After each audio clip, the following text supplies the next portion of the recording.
Bibla në fakt thot është bekim më shumë për atë që jep se sa për atë që merr.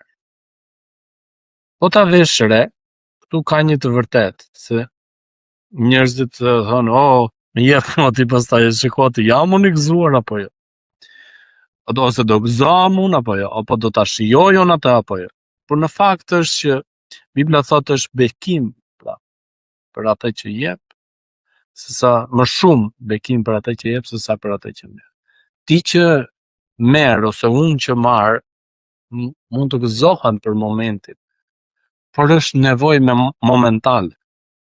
Se përsëri do të kesh nevojë. Kurse ai që jep merr një lloj kënaqësie shpirtërore që neve nuk e përshkruajmë dot. Po të shikojmë edhe në fusha të tjera, kur ti bën diçka vetë me duart tue, ndjen një lloj kënaqësie, një lloj plotësie që ana materiale nuk do ta jep.